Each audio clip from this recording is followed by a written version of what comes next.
Pinag-initarang daw bugnutin na Chinoy na amo. Ang idinadahilan ng kumpanya ang alitan nito at quality control nila. Detalye ng sumbong ito, panoorin. Narareklamo mo yung Next Green Enterprises Apo. kumpanya. Ano ka, illegal dismissal? Apo. Bakit mo nasabi illegal dismissal, John? Tinanggal po kami ng walang kadahilanan po, sir.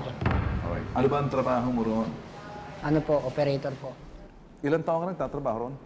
Bali, 8 months lang, sir. 8 months lang. Okay. Ang amo mo ay Chinese. Apo. Bugnutin, Apo. galitin, madaling Apo. magalit. Pag nagkamali ka, kunti lang, sisibaking ka agad sa trabaho. Sabi mo, walang abiso, notice, letter of resignation.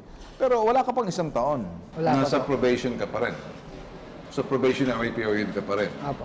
Ibig sabihin, nagiging regular ka na kung ikay pumasa ka na dun sa probationary period. Ang probationary period for 6 months o 1 year.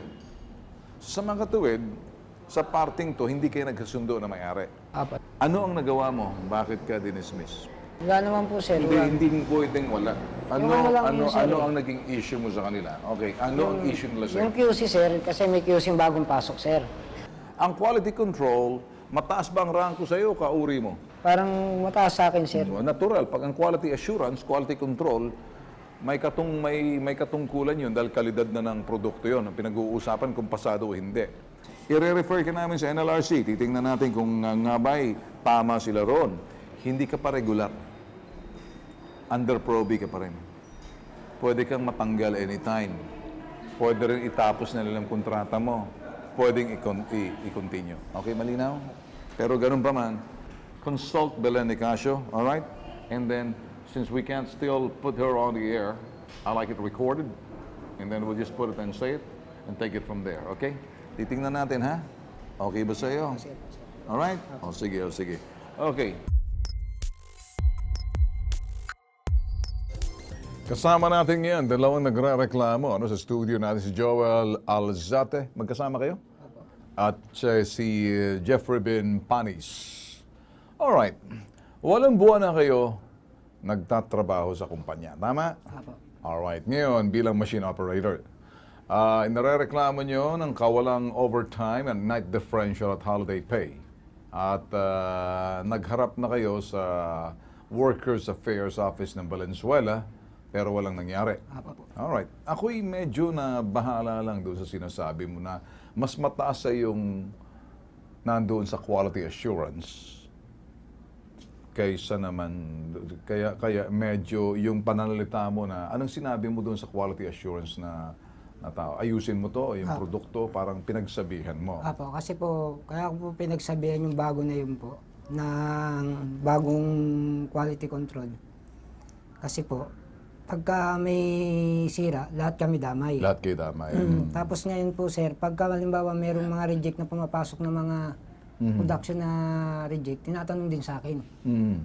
Parang nagiging QC rin ako minsan, sir, po, kasi Alright. walang permis na QC. Naintindihan ko. Pero pag ang isang may QC sa itaas, ibig sabihin quality assurance, kung kalidad ng produkto, kung papasa o hindi sa iyo yun. Ikay operator lang na machine. Apo. Dahil hindi naman talaga yan ang trabaho mo, QC or quality control. Ang quality control ay nandoon sa isa, mas mataas ang rango sa inyong lahat. Pero ang pananalita mo, ay mahalaga ko minsan yung body language. Ibig sabihin yung pag-aasta mo, o di kaya facial expression, yung paano sa mukha mo kung galit, at saka yung boses mo kung paano mo sinasabi doon sa taong nakakataas sa iyo. Ay, Alright, gusto kong intindihin mo, hindi ako nakikipagtalo sa iyo dahil ikaw may problema, ako nandito pa rin, ikaw ala ng trabaho. Kaya makikinig ka at marami nakikinig sa atin, nanunood, matututo rito sa mga problema tulad nyo. Isa pa, may nakapakinig, may nakasaksi doon sa kumbaga sagutan or yung pangyayari na sa pamagitan ng ito'y di pagkakaintindihan mo at yung bisor mo, ay yung taong nakakataas sa iyo sa quality control. Yun babae na yun, yung sinasabing secretary sa loob ng kumpanya ng Chinoy. At yun nakaabot sa may-ari, kaya medyo hindi maganda ang dating dahil under probation pa lang kayo, 8 months pa lang, ay medyo hindi maganda ang dating. Okay. Sa palagay mo kaya, tinanggal ka lang ng walang dahilan or tinanggal ka doon sa panalita mo at pag-aasta mo doon sa taong nakakataas sa'yo or alalang, nabwisit lang sa'yo, tinanggal ka? Parang ano sir yung nag-meeting kami, parang alos lahat, parang wala na siyang tiwala sa tao eh. Sino? Yung amo namin. Well, pag ang taong wala, pag ang boss na wala ng tiwala sa tao, talagang papalitan niya yung mga tao niyan. Kasi napakahalaga ng tiwala sa ito'y mga tagapagpasunod at yung namumuno, may-ari at saka mga tauhan. Mahalaga ang tiwala. Ang tiwala ay respeto. Respeto ay tiwala. Pag wala ng ganun, hindi na kayo pwede magsama. Pero ganun pa man, klaruhin muna natin to. Ano? Kasi ako tinitingnan ko lang yung pamamara ng iyong pagsasalita doon sa nakakataas sa iyo at nakaabot sa may-ari na may nakasaksi na sekretary nung sinasabing korporasyon o yung sinasabing pagawaan na nakaabot doon sa management. Kung kaya nagdesisyon sila, talagang parang lumalabas, marami na sa inyo pasaway. Parang ganyan. Alright? Para ito'y linawin ho, ang reklamong ito, inilapit ho namin sa head ng SERI unit, sa NLRC, si Ms. Belen Nicasio, at ito ho yung kanyang tugon sa prenesenta ho namin na reklamong ito. Pakinggan ho natin. Alam naman po natin na pag probationary status, ibig sabihin, ina-assess pa ho, ini-evaluate pa ang ating performance sa loob ng 6 na buwan. Kapag lumagpas po ng 6 na buwan at isang araw, dapat po irregular na. Kung tatanggalin po siya, ganun pa rin po yun. May proseso. Pero syempre, discretion nga po sa loob ng 6 na buwan yung pagpaparegular sa kanya. Kung may problema ho yung tao dahil tinanggal siya at wala akong tamang proseso pagtanggal, pakisabi na lang po na mag-file na lang po sa NLRC. Karapatan mo yon na magreklamo sa National Labor Relations Commission na doon ka magrereklamo para nang sa ganon magkaroon ng tamang investigasyon. Kasi ako, nung pagtanong ko sa iyo, natumbok ko agad yung sa pamamagitan ng iyong pakikitungo doon sa mataas sa iyo. Pero hindi ibig sabihin sagrado yung aking sinabi dahil NLRC mas nakakaalam dyan. Ang sa akin lamang, sa susunod kapag ikay nagtrabaho sa ibang kumpanya, medyo maganda ang pananalita, yung tono ng ating pananalita, at saka medyo nakangiti, medyo ang dating magalang ng konti. Para nang sa ganun, ang rehistro, okay ka. Para pag iba, iba ang dating. At pag nakaabot sa itaas, hindi maganda. Ganun pa man, sinasabi ni Belen Nicasio, may karapatan ka rin na, kumbaga, after 6 months, dapat regular ka. Hindi ko maintindihan kung hindi na pinirmahan ang contract ninyo, nirenew lang pagkatapos nilarga na kayo. Kasi parang tapos ng probation, 6 months lang, binigyan lang kayo ng grace period, hindi na tinuloy. Pwedeng mangyari yon. Pero sino ba naman ako para magsabi niyan? Mas magandang dumiretso kayo sa NLRC at karapatan nyo yon. At tingnan natin kung anong kanilang magagawa ng posibleng ipatawag yung nagmamay-ari o di naman kayo representante ng kumpanya para paliwanag doon kung bakit hindi pa kayo nare-regular matapos ang 6 months. Maraming dahilan yan. Sa akin lamang, yan ang karapatan ng isang manggagawa. Kaya paglapit mo sa amin, binabahagi namin hindi lang sa iyo, bagkus sa mga nanunood para natututo at may nakapupulot sila sa mga itong klaseng public service or may napupulutang aral din sa aking mga sinasabi.